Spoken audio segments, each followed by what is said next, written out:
Hey everyone, I'm Alison with Better Half Reviews, and today we're going to talk about Montoons Clash of the Coral Isles from Mnstr Games, coming to Kickstarter.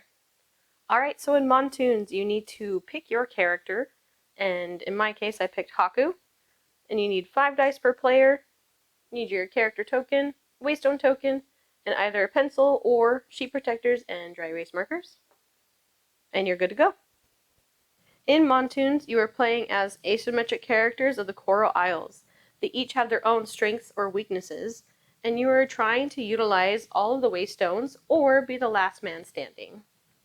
To get started, everyone will be secretly rolling their dice at the same time and choosing where to place them. You can place your dice anywhere on the board, I'll explain that later, but you must place one of your die on speed value. This will determine player order. The higher your number, the more likely you are to go first. But if someone were to play a 6, they would beat you out and go before you. If you happen to have a tie where the other player plays a 5 as well, whoever has the lowest number of hearts wins the tie to go first. Alright, so let's talk about dice placement. Some spaces on your board require specific numbers, and others allow you to change it up. So for movement, it says you can only choose one, so I can't place multiple dice for movement. But if I want to do a basic move, I have to place a 1 through 3. Or a regular move, a 3 through 5, or a special move, 5 to 6. There are also certain requirements or bonuses that you can take from doing that action. So if I want to do a basic move, it needs to be 1 through 3, I'll place a 2. And it says if you end on water, you can gain a guard, which is a temporary status. For basic attack, I can also choose one, so I have Hydro Surge or Tidal Dart. Something to note is attacks will have a different range, so I need to be within a range of 2.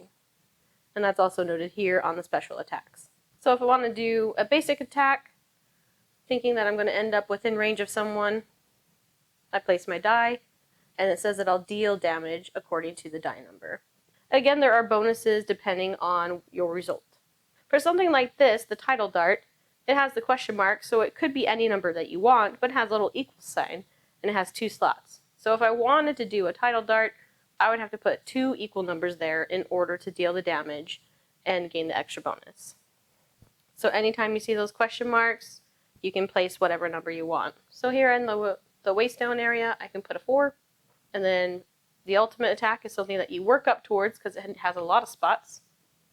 I could put a 3 there, or on the question mark, I could put it there. Something like these special attacks, they're all blank, but they have special requirements. So on Ride the Wave, if I place a 3 here, it has a little sign there, so the next number will have to be greater than it. And then for here, for Riptide Rage, it says mark odds or even numbers. So if I choose a 3 to go here, my other 2 die results in the future will have to be odd results. And same here, if I were to choose a 4, then I'd have to pick all even numbers. Alright, so let's just take an example turn. So let's say I had the highest speed value, so I'm going first. I'm going to remove the die because it's used, and now I can activate these in any order that I want. So for Riptide Rage, this is something I can't use yet. I have to charge it up. So I have a 3 here. I'm going to write the result down and then move the die off it's used. Next, let's say I want to move. So I do my basic movement. I'm going to move 2. So I'm going to go 1, 2. If you happen to land on a tile that has an icon on it, you'll be able to circle that on your board. So here I landed on the little shell, so I can circle this. This is a bonus that I can use later, and the shells let you plus or minus your die results. And now since I'm next to a waystone, I can choose to mark a waystone. Since I placed a dice here, I can mark up to 2 spots with that die result. It has to be adjacent, which can be up, down, left, and right, or diagonal, to where I already have previous marked X's. So on Haku's board, there's here and here that's already marked. So I can choose a 4 2 times. There's no 4s adjacent to this one, but over here, I've got a 4 here, and next to that, another 4. And that die is used. And finally, I have my basic attack available. So I need to be within a range of 2 of my opponent, but my opponent is way too far away. I can't reach them. So this is considered an unused die. When you have that happen, you can put a square around one of these boxes, and then in the future, you can choose to use these to upgrade your speed. So if I had put down a 5, I can cross off after announcing and go like this, and now I've got a 6 instead of a 5 for my speed value. Once you've used all your dice, the next player will take their turn until everyone is gone, and then you'll roll again for a new round. One thing I forgot to mention is after you take a waystone action, the waystone will need to move. So I take a different die, I roll it, and then you place the waystone in a new spot. Once you get to a point where you've filled in all of the empty boxes, you can circle this, showing that this ability is now available. Same thing with here on the ultimate attack. Once you fill in all these boxes, mark a circle saying it's available, and then you can deal that damage on a future turn. So let's talk about the waystone. So there's a lot of different icons listed here, and they're bonuses that you can gain as you mark things. So remember, whenever you place a die, you can mark 2 of the same number anywhere adjacent to your previously marked spots. So if I had a 5, I could go like this. But anytime you get to the point where you've crossed off all the icons surrounding something, you gain that bonus. So this one is a waystone marker, and when you get your first one, you get to add +1x per die. So instead of marking 2 numbers the same, I'll be able to mark 3 that are the same for each die that I place. And this yellow one has this little arrow, and that shows that your ultimate attack is unlocked. So once that's unlocked, you'll be able to use it. Again, so with other icons on here, if I had these marked off, I'd be able to get a shell and circle another plus or minus bonus. This one's gaining back hearts. And then you have the berries that can give you +1 to future attacks. And once you use it, you cross it out. So there are other bonuses listed, and if you happen to surround all the waystones on your board, you instantly win the game.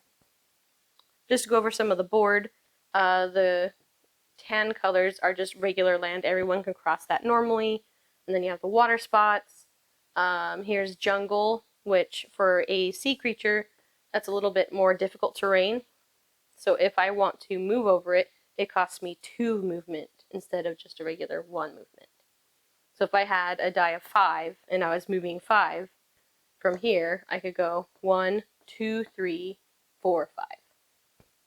There are whirlpools on the board that you can use for a quick movement to get around the board and portal yourself over to the other side. You do want to avoid things like these pits or getting pushed into rocks when an opponent attacks you,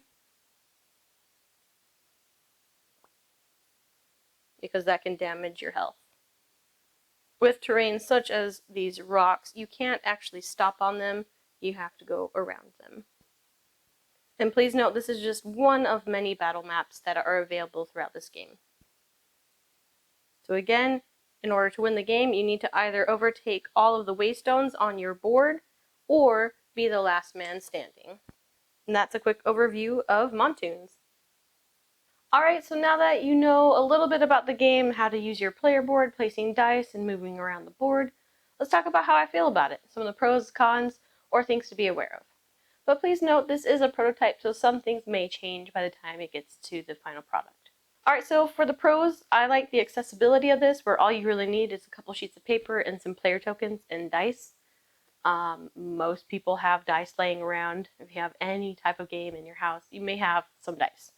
So I just stole some dice from my game Noctiluca. I stole my dry erase markers from Rolling Realms, and I grabbed some protector sheets that I had lying around from different school projects for my son. And then I was ready to play. Another pro for me would be simultaneous play. I like that that keeps the game moving quickly. So you're rolling dice and you're placing them, and then, oh, okay, you go by who has the highest speed. You will go first and just take your turns. It does take a few rounds of getting used to the game, but after that, you can take your turns pretty quickly. I am a fan of blank and write games, so I did enjoy that aspect of this where it's like, okay, how can I best utilize my dice to get the most out of my turn? And even without having like the full rules, it is kind of easy to see right away like how you can place dice. It's like, oh, it says 4 to 6. Okay, or a question mark, so it could probably be anything. Oh, this has an equal sign. They need to be the same.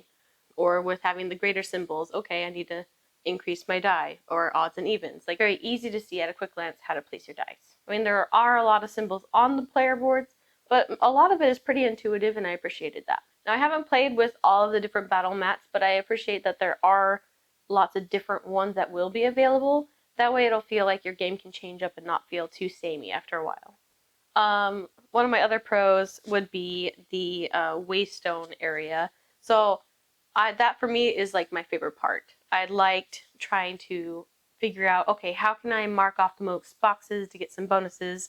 Because for me, like battling out, yes, it can be fun, but I liked trying to get all the Waystone pieces marked to try to win the game that way. It doesn't happen every time because, you know, people might attack you and you need to worry about your health.